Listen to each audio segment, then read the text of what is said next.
मित्रों नमस्कार। मैं हूं राकेश कुमार। आप देख रहे हैं मत अभिमत। मित्रों, चुनाव सर पे है, चुनाव आ रहा है, राजनीति गर्म है और शिक्षा विभाग भी गर्म है। शिक्षा विभाग स्थानांतरण को लेकर अभी चर्चा में है। दूसरी बात कि चुनाव को लेकर जहां शिक्षा विभाग परेशान है वहां शिक्षक भी परेशान है, क्योंकि शिक्षकों का चुनाव को लेकर ट्रेनिंग वगैरह जो होता है वो कार्य शुरू हो गया है। और बीच में आपने देखा होगा कि कुछ शिक्षकों ने इसका विरोध कर दिया या यूं कहे कि इनकार कर दिया। इस पर कार्रवाइयां भी हुई हैं। लेकिन यह मामला दो चीज़ का है।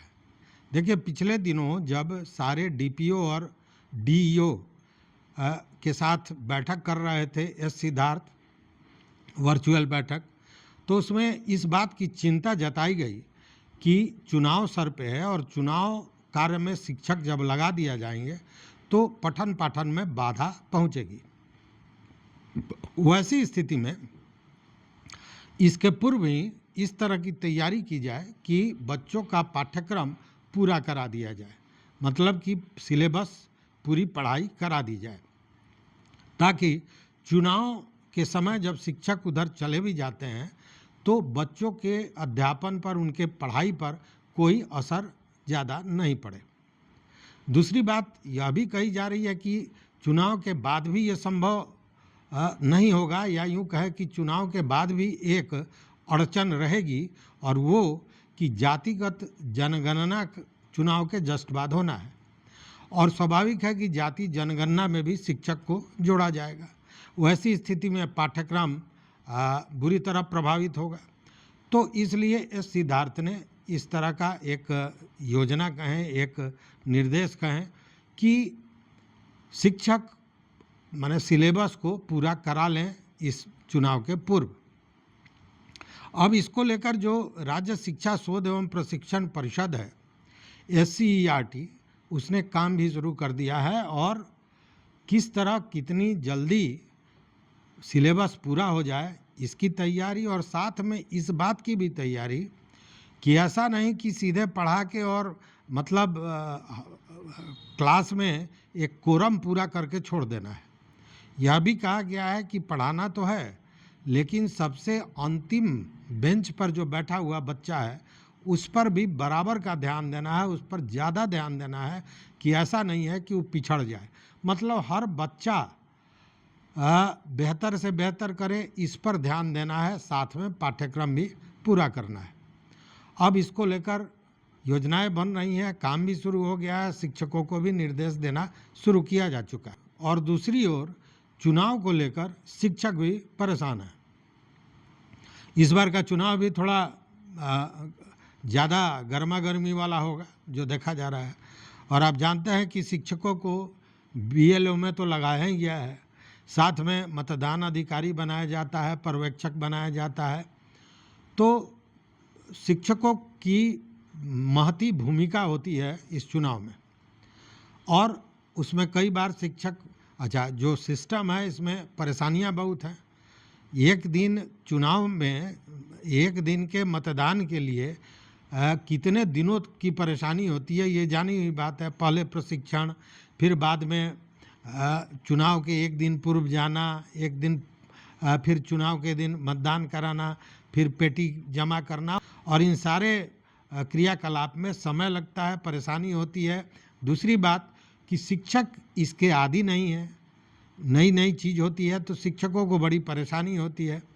प्रशासनिक अधिकारी का अलग रोअब होता है जो झेलना पड़ता है। तो इन सारी परेशानियों से अगर शिक्षा विभाग चुनाव को लेकर परेशान है तो हमारे शिक्षक बंधु भी परेशान हैं।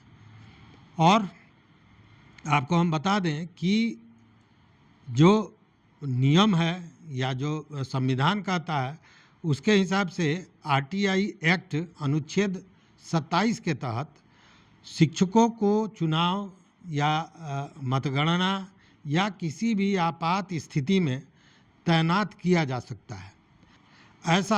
ऐसा कोई भी विशेष छूट नहीं है कि शिक्षकों को इन कार्यों से अलग रखा जाए, इसलिए जाना है। और ऐसे भी चुनाव को महापर्व कहा जाता है देश का, तो उसमें तो अगर आप देख रहे हैं कि चुनाव कार्य से अगर थोड़ी भी उदासीनता बरती गई या विरोध किया गया है, नहीं जाने पर प्रशासन सीधी कार्रवाई करता है। पिछले दिनों हुआ भी है। अब आपको बता दें कि पिछले बार जो चुनाव हुआ था 2020 में, अक्टूबर और नवंबर में 28 अक्टूबर 3 चरण में हुआ था। एक 28 अक्टूबर को था, दूसरा 3 नवंबर को और तीसरा चरण 7 नवंबर को मतदान हुआ था। और इसमें कितने शिक्षक लगाए गए थे ये तो नहीं पता है, चूँकि इसका कोई रिकॉर्ड नहीं है, लेकिन एक अंदाज करें अमूमन ये मान के चलिए कि जितने भी विधानसभा हैं उसमें एक बूथ पर 10 से 1500 लोग होते हैं, मतदाता होते हैं, और इतने मतदाताओं पर 10 से 15 लोग तो डिप्यूट होते ही हैं, मतलब 10 से 15 शिक्षक मान लीजिए। उस स्थिति में एक अंदाज़ा अगर लगाया जाए तो पिछले चुनाव में 2020 में लगभग 2.5 से 3 लाख के बीच में शिक्षकों की प्रतिनियुक्ति चुनाव कार्य में हुई थी। चूँकि 243 विधानसभा क्षेत्र हैं तो उन सारे जगहों को अगर मिलाते हैं तो 2.5 से 3 लाख के लगभग शिक्षकों की प्रतिनियुक्ति हुई थी।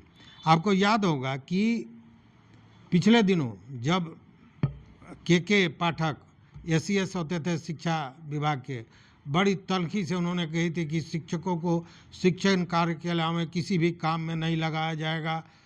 बड़ा लंबा चौड़ा भाषण वो दिए थे, लेकिन जैसे ही चुनाव का मामला आया तो उन्होंने चुप्पी साध ली, चूँकि छूट का कोई प्रावधान है ही नहीं, और फिर सारे शिक्षकों को चुनाव में लगाया गया था।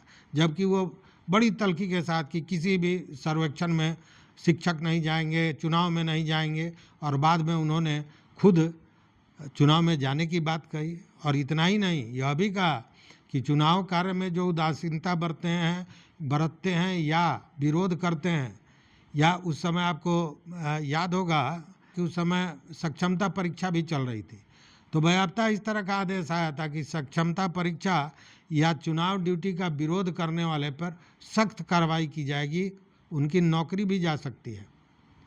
तो कहने का मतलब कि शिक्षकों को तो जाना ही पड़ेगा हर हाल चुनाव में, इसलिए पहले पढ़ाई पूरा कर लें और मन बना लें। चुनाव से भागने की सोचना भी मुझे लगता है गलत होगा।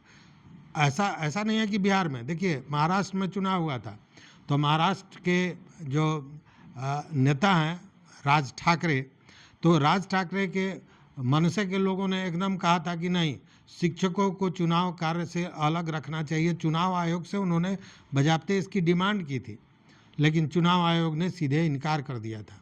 इतना ही नहीं, कोर्ट में भी स्कूली छात्रों के माता पिता कोर्ट चले गए थे और उन्होंने कहा था कि बच्चों का भविष्य खराब होता है, उनकी पढ़ाई अवरुद्ध होती है, इसलिए चुनाव में शिक्षकों को ड्यूटी नहीं दिया जाए। लेकिन कोर्ट ने छूट देने से इनकार करते हुए सीधे मामला चुनाव आयोग के पाले में डाल दिया था। मतलब कि चुनाव कार्य तो करना ही है।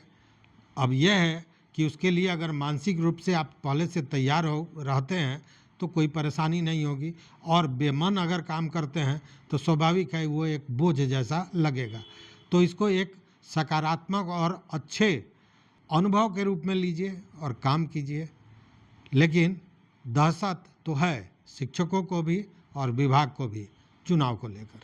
तो इस वीडियो में बस इतना ही। देखते रहिए मत अभिमत। मित्रों, चैनल पर नए हो तो सब्सक्राइब कीजिए, लाइक कीजिए, दोस्तों के साथ शेयर कीजिए और अपना विचार जरूर दीजिए। बहुत बहुत धन्यवाद। कोटिशाह आभार।